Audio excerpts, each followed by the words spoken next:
Thank you all so much for joining us today. We are going to be talking about providing mental health resources at your library. And so my name is Nick Vera. I am the User Experience and Engagement Strategist for the NNLM Region 2 office, which is based in Charleston, South Carolina. And so before we get started, I do have a few items I want to cover before we get started. Closed captioning is available today. It's that big CC button on that ribbon at the top of your Zoom, or at the bottom rather.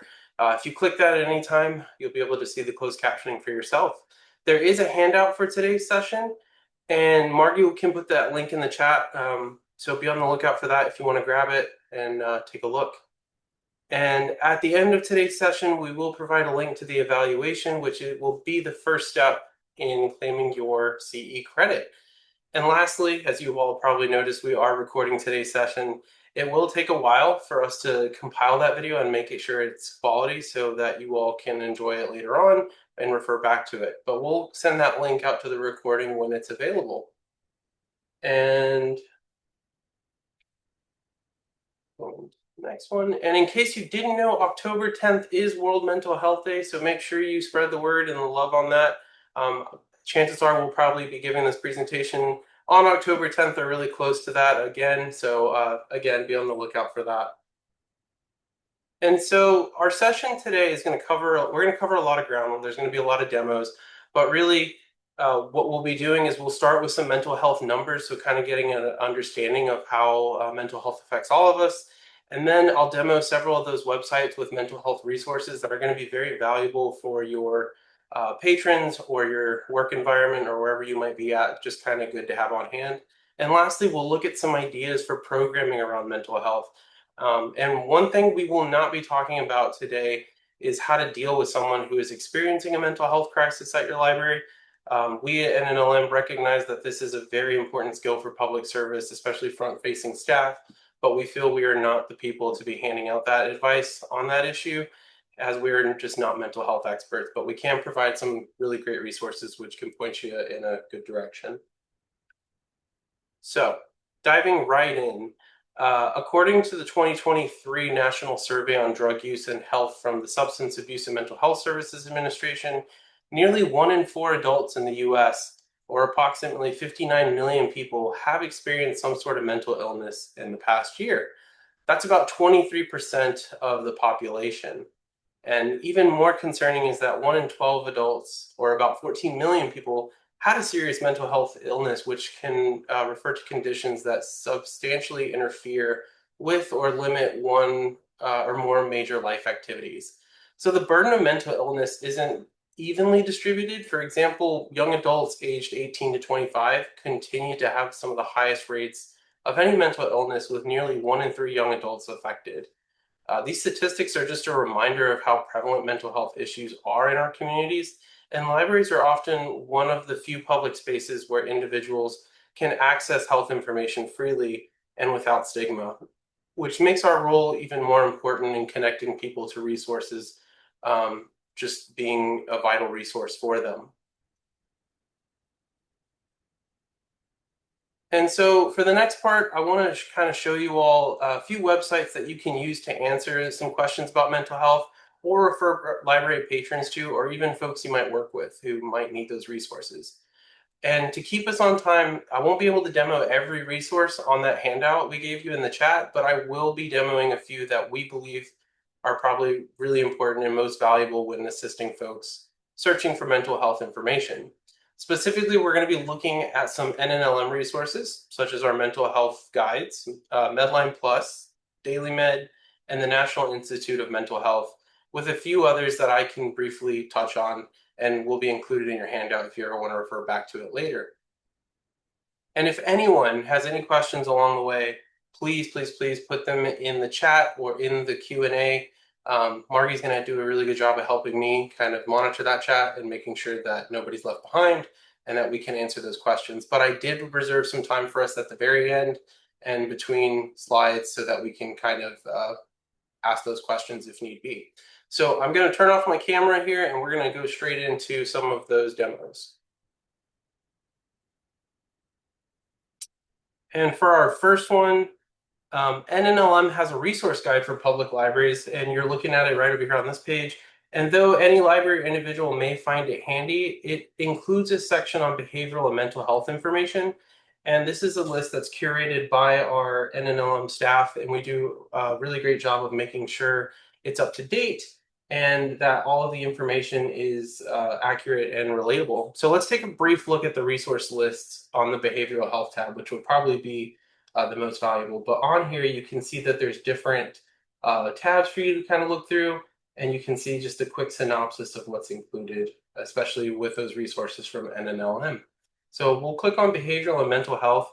And the first section has a really great list for crisis helplines. So this can be really good if you're at like a reference desk or you're working with folks out in the field or in the community. These are just really great to kind of have on hand. You can see the SAMHSA's National Help line, the 988 Suicide and Crisis Lifeline, and the text line. There's different ones as well as different resources.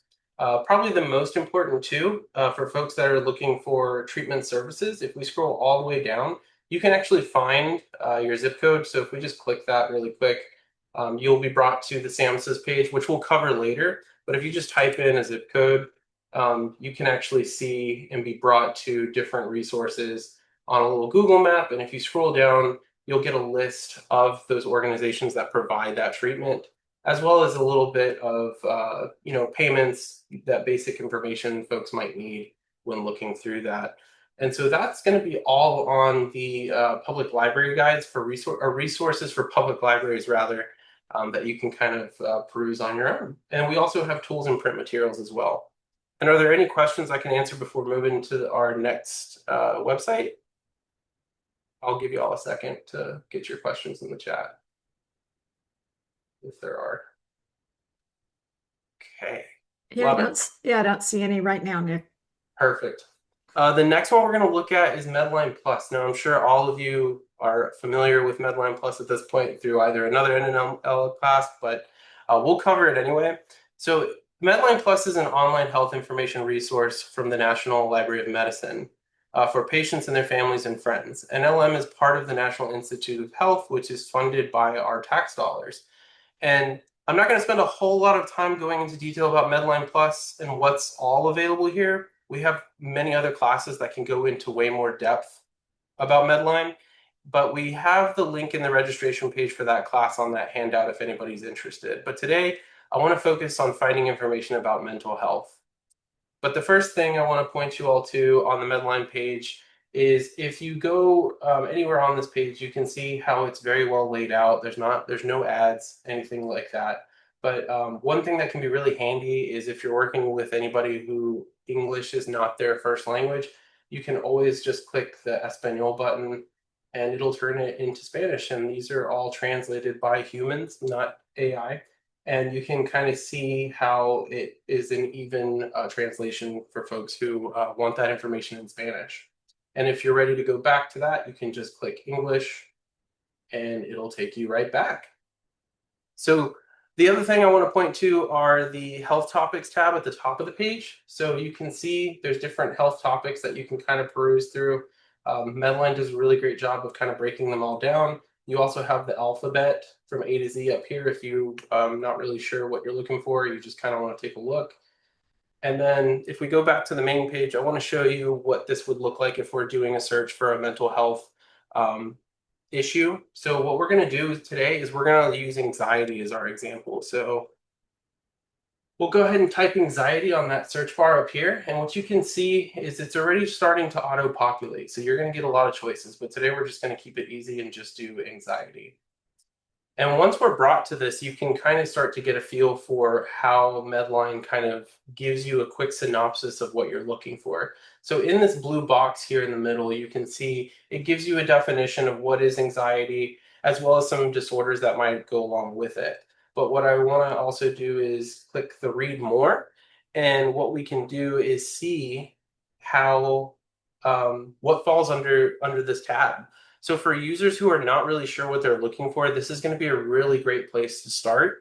And it's helpful because it provides all of the necessary information on this main page with the box, starting with the basics. And so if we start with treatment diagnoses and tests, If we click that, it'll take us down to the bottom where you'll see some other great resources for mental health screening, as well as some treatment therapies as well. And if we keep going down, you can start to see there's clinical trials and there's also journal articles. So one really fun thing that I always like to point out with the journal articles is that at the bottom, on the fourth bullet rather, you'll see anxiety and you'll say see more articles. What Medline has done is it's created a PubMed search for you, and it's going to go ahead and bring you to PubMed, and it'll be able to provide more articles related to anxiety. And the other fun thing that we always like to point out, if you're tired of endlessly scrolling on pages of Medline, what you can do is just click the little blue triangle at the bottom, and it'll bring you right back up to the top. And then over to the right, we'll see the medical encyclopedia with some additional information and links. And below, there's a section called related health topics. And we see panic disorder as one of them. So here's your medical encyclopedia. And then right underneath it, we'll see related health topics. So we'll go ahead and click panic disorder. And then once we go over to here, we can see that there's a lot more information that falls under this. So same kind of process here. We can see that there's a blue box. We can also see the research articles, things like that. And if anybody was ever interested in just kind of wanting to learn more, you're more than welcome to kind of scroll and see what's there. And then as we return, oh, Jennifer, I see your hand is raised. Is there a question in the chat? Or did you want to type your question for us in that Q&A? Yeah, please use the Q&A or the oh, we got one. Oh, she says no, sorry. It's okay. Go ahead. You're totally fine. You're totally fine. So we'll go ahead and go to back to the MedlinePlus landing page. And so again, you can kind of see how this is very well laid out. But the other thing I wanted to point to you all is the health information in multiple languages. So if we go down to the bottom, right down here, we'll see health information in multiple languages. And if, again, you have folks that are, coming from different backgrounds that just need different language instructions, we'll just do Arabic for an example. You can see that there is a lot of great handouts for different types of things.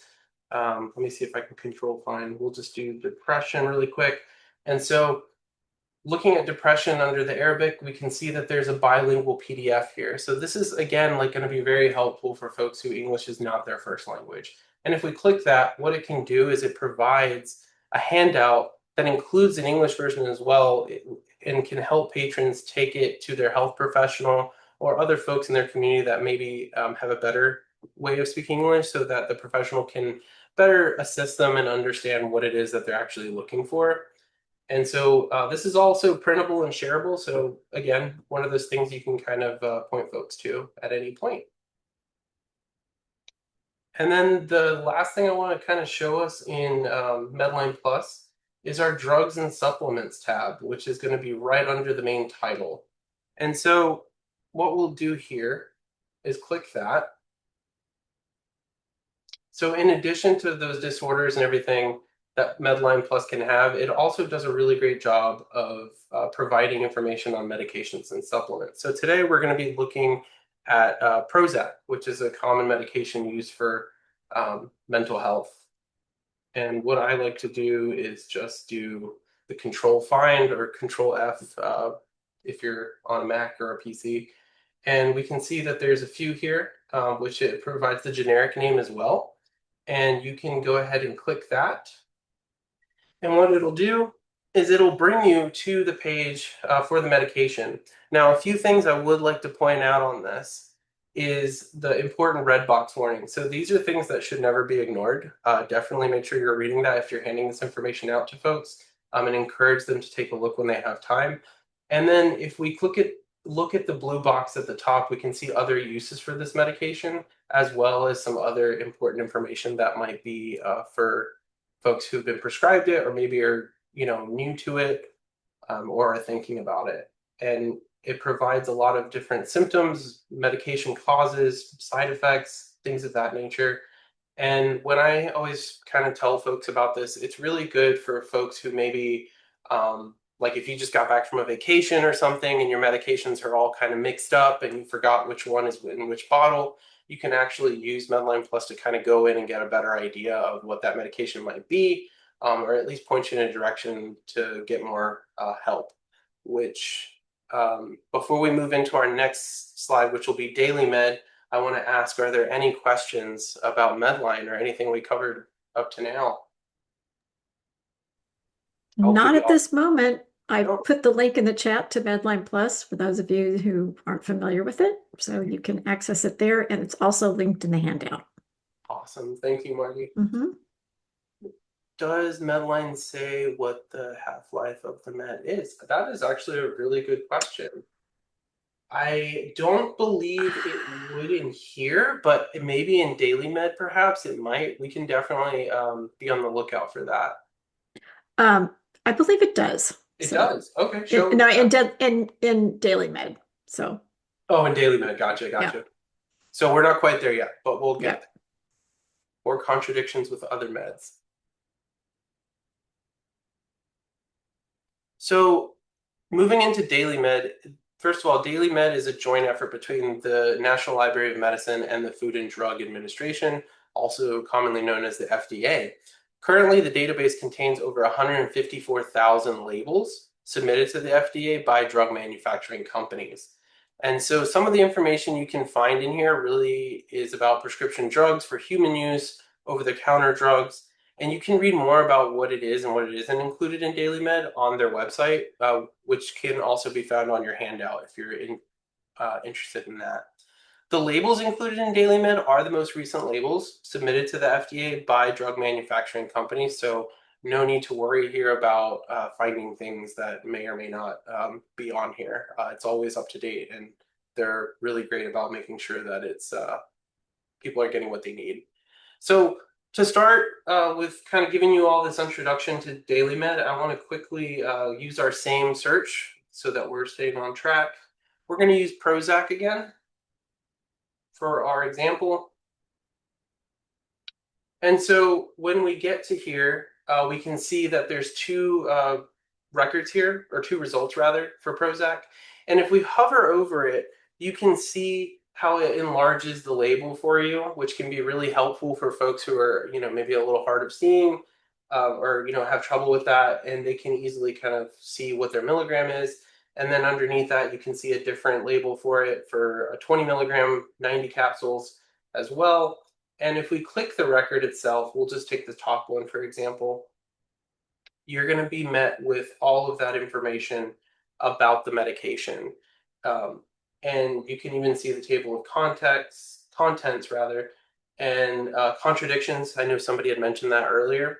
You can see a few records for that. And while it is a little intense on the reading, what you can do is really they have it broken up into items is what I'm trying to say. So a few that are going to be really important for folks who may have a question about their medication would first probably be number 7, which is a very common one, drug interactions. So you can see different ones as well as a quick synopsis of how that drug interacts, as well as item 8. So we'll go ahead and close 7 and we'll move to 8, which is specific use in populations. It'll give you a quick rundown of at-risk populations or maybe folks who need to talk to their doctor. And it provides different use cases for this drug for folks who might be prescribed that. And at the very bottom, you can see that there's a slew of different types of information about the drug, including the color, the shape, the size, different things like that. So again, if you ever have that issue of somebody coming in saying, what does this look like or anything like that, you can direct them over to DailyMed and they should be able to find what they're looking for. And you can definitely help them do that. And up at the top again, you can see those big labels to make it nice and easy for folks to be able to see. And the other thing I would like to point your attention to with DailyMed is at the very top right-hand corner. Now, it's going to be very small, but it's going to be recalls. DailyMed is really great about making sure that they keep all of that up to date, especially as medications change and, things can happen. drug manufacturers, whatever the case may be, this is where they will go and post it. And so under recalls, you can start to see by date, brand names, where it was sold, company name, product type, all of this information. And if you wanted to just do a quick search for whatever it is that you were looking for, you can do that and find all of the latest recall information about that. So you can start to see, for instance, the salmonella contamination from 8.3, which was, well, yesterday. Be on the lookout for that. Any questions before we move on to the next demo? Oh, do they show a picture of the pill itself? Great question. I don't Believe they do. believe, because this is just labels, but you can find daily pill images at a place. So drugs.com, and I'll put the link in the chat, has a pill identifier. So that is probably where I would send you if you're looking for that. Because that is really helpful to have that. So I'll put the link in the chat for that. Thanks, Marty. And there is another question. Are drug makers required to update this site? That's a really good question. They do have to submit all of their things to the FDA for a new drug label. As far as making sure that it's up to date, I believe that would fall on the manufacturer to be affording that information to DailyMed. But I would imagine, yes, the answer is yes, they would have to making sure that it's up to date and ready to go, especially if there is a recall for any reason, so that they can quickly go back and kind of track down what that looks like and have folks kind of looking through their medicine cabinets in the event that there is a recall. Good question. Jennifer, you got your hand raised? Um, Yeah. Can you show the clinical trials tab or something else? Clinicaltrials.gov. it's down on the left Yeah. under related resources. Yeah, of course.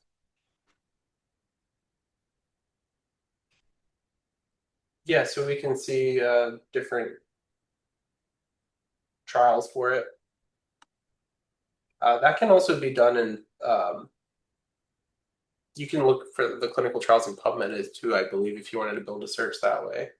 But this might be the easier route, to be honest with you. Cool.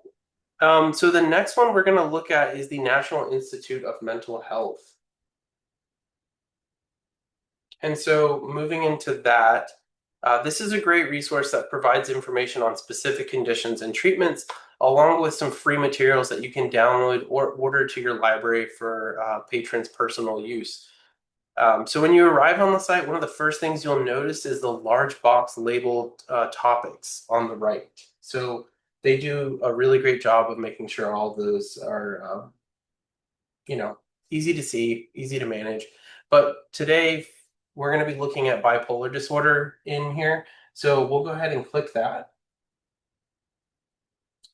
And similar to Medline, they do a really great job of making sure that folks understand what's on the page. And you can see here that what is bipolar disorder. It gives you the little summary of that, as well as a little video in YouTube that you can connect to. But I will really want to make sure that you all see the free health information. And when you click on the free health information, you're going to be brought to a page where there's a few downloadable options, as well as downloadable in Spanish.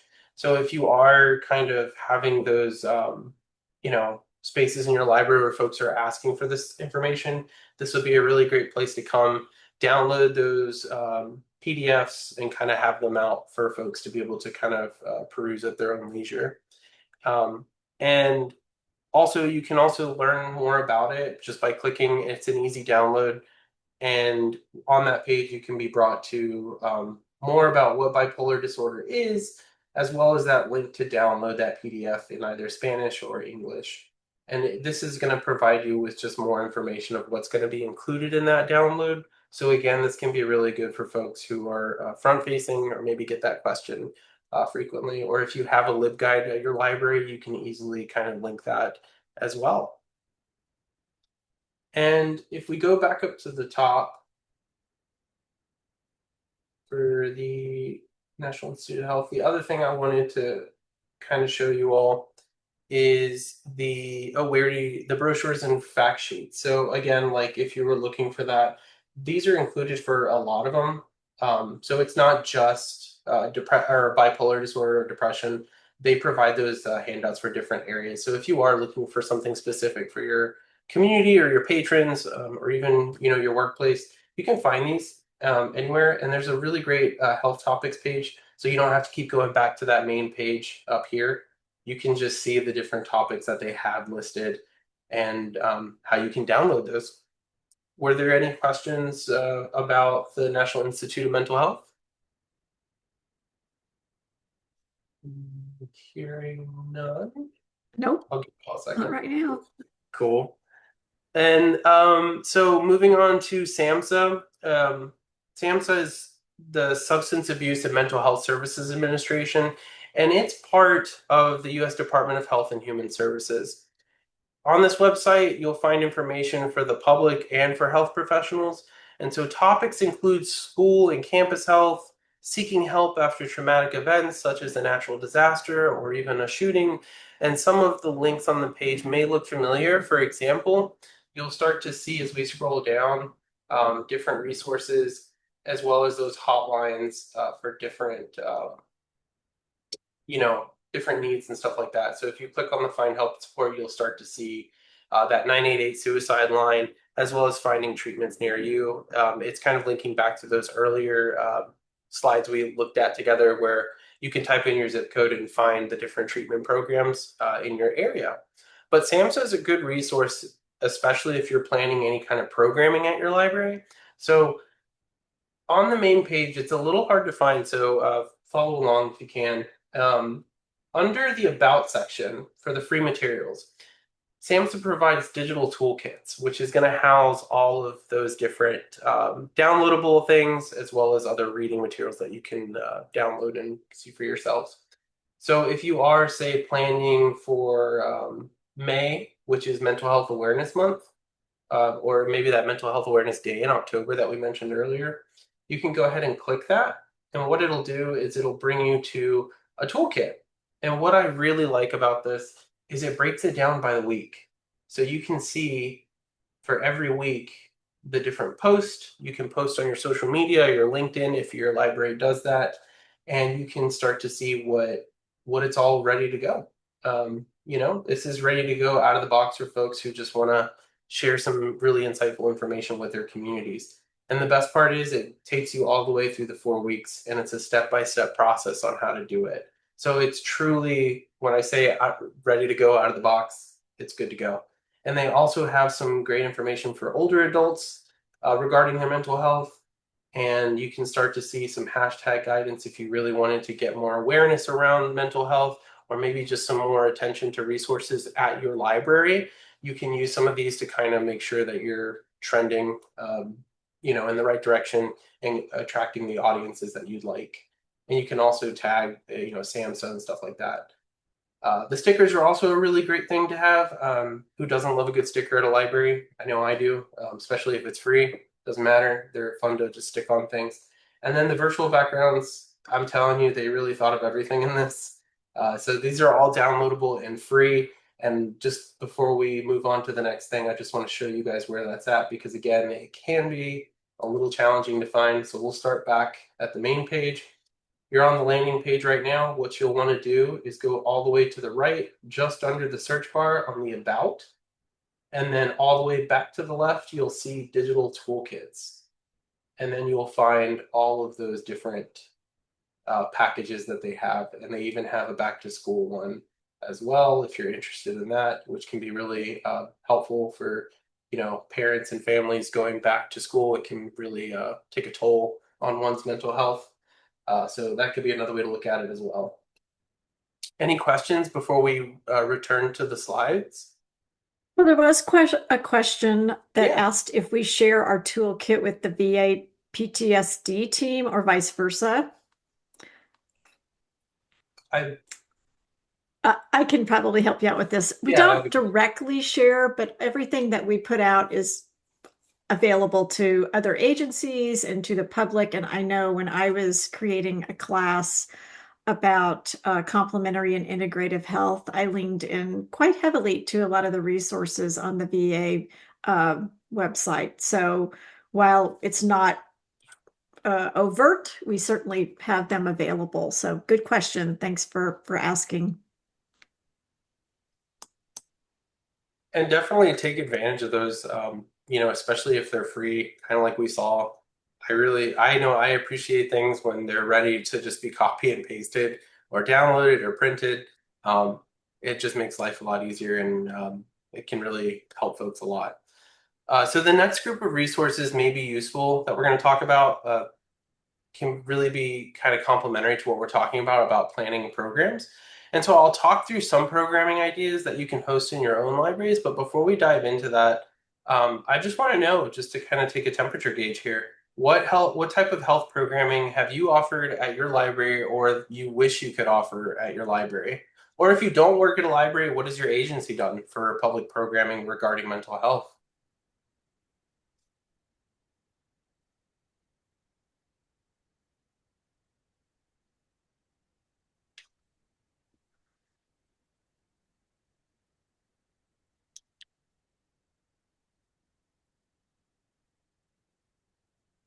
And I'll go ahead and post that question in the chat so folks can kind of look at that as well. Resources with fairs, local community organizations for students, easy access to. We've had workshops on holiday stress and sleep hygiene. Ooh, sleep hygiene. That's actually really interesting. I'm gonna have to look that up later. We hosted a NAMI affiliate this January on suicide called Why Didn't They Tell Us? That's a really good one to kind of have in your library as well.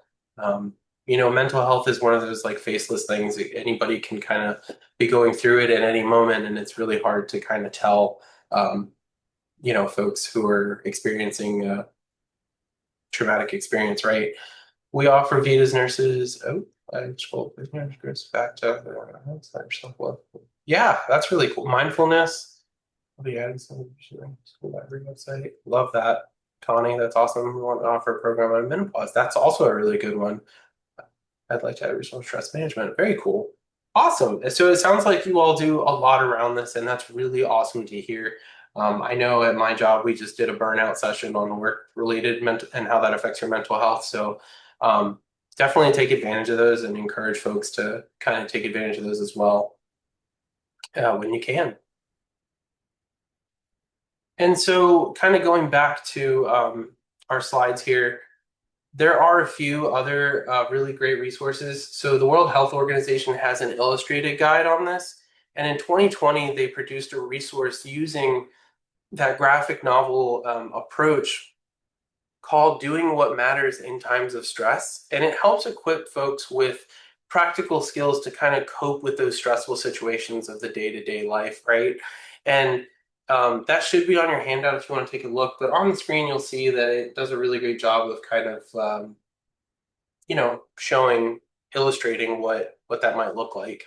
And so if you have folks who are not necessarily like into reading books or guides about it, this can be a really great place to kind of undo that reading, right? And you might consider hosting a comic artist at your library to give a program for teens or adults when they can learn to create a comic to address a challenging time in their life. So that's also, you can kind of look at that World Health Organization guide and kind of get a better idea of how that might look.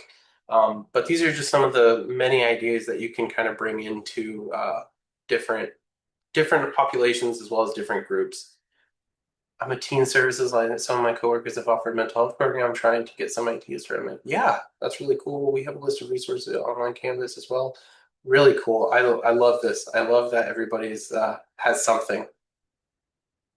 And as we go to the next slide, just to kind of reiterate, May is Mental Health Awareness Month, and you might want to maybe plan a library event around that to provide information and awareness, to your community or your workplace, to making sure that there's a space for them and to kind of provide those resources so that they do feel affirmed in whatever it is they might be going through, or maybe that they might not know what they're going through.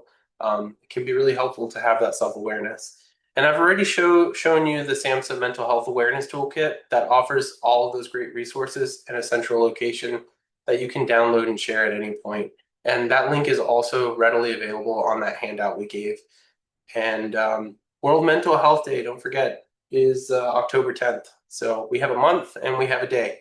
And there's a link to the World Health Organization site as well that includes different toolkits as well. So definitely peruse that when you have time. And the next one that I'm sure many of you have probably seen, or maybe this is your first time hearing about it.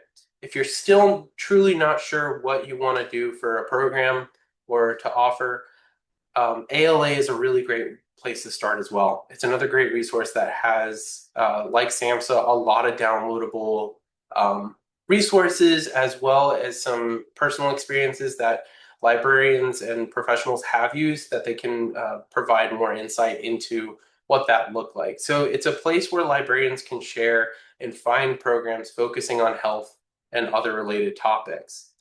And before, while we're on that subject, have you all hosted anything like a pet therapy event or a yoga event in your library to kind of de-stress, especially for our academic library folks, for students? Has anybody tried that? We create displays on mental health. Yes, awesome. I want to read the therapy dog for adults. Yeah, that would be really cool. Yes, pet therapy, career services, product, local. Awesome. See, dogs are great. Dogs are, yeah, they can do a lot of things. Just being in the presence of one, they do a lot of good for one's mental health, especially if you can pet them.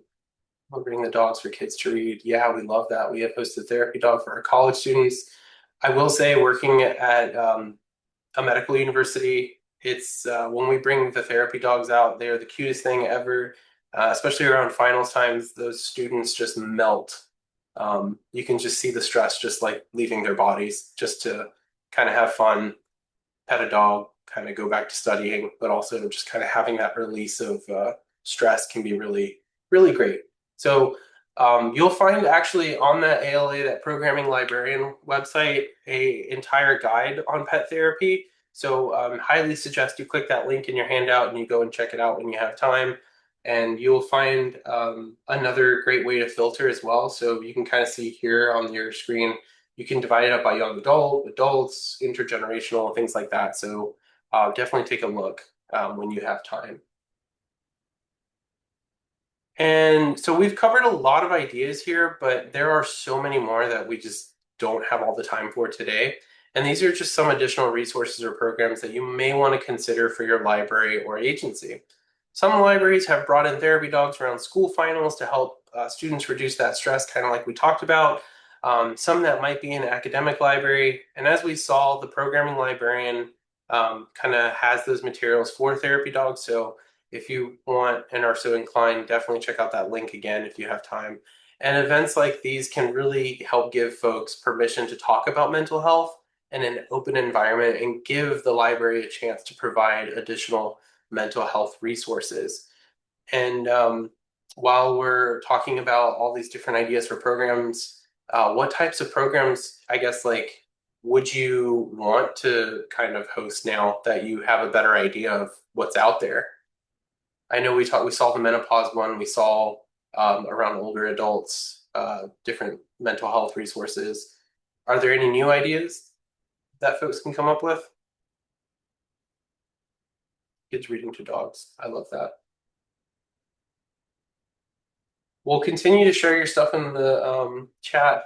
And I just want to quickly say that I appreciate you all attending today's session. We're putting that link to the class evaluation in that chat box. And that evaluation is your first step to claiming your MLA-CED. And of course, we appreciate your feedback. I know I do, whether you want the CE credit or not. It helps me better my teaching, as well as gives us a better idea of what resources you all would want to see, and more importantly, what you all are seeing in your community so that we can kind of tailor our trainings around what you all are experiencing in the libraries. And if you don't already receive the weekly class announcement from NNLM, please, please, please let us know. We have the sign up link on that handout. It's a really great resource for more discussions like this and trainings where you can get CE credit. And last but not least, if you all have any of those lingering questions, we have plenty of time now to answer them. And I luckily no issues with people drawing around. Cool. All of you are very welcome. Yeah, glad.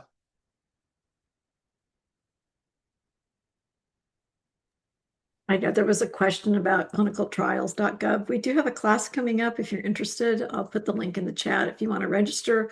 It's a little more clinically oriented than this class, but still a great way to find information about mental health drugs and therapies and treatments that are going on across the country.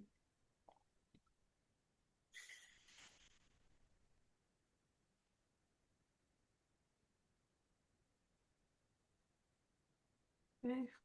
Trying to retrigger the cognitive setup, very important, excellent presentations. These are all great ways to do the Yeah, that's it. Gillian, that's a really good point. You know, a lot of folks do feel uncomfortable answering those medical questions, and hopefully this training provided you some tools to keep in your back pocket so that you can help guide folks to, or help navigate those questions that you might get. And it looks like Margie also posted that survey again for folks who may have missed it the first time. Please let us know how we're doing. Make sure you fill out that survey so that we can keep doing what we love and giving you all the trainings that you all want and love.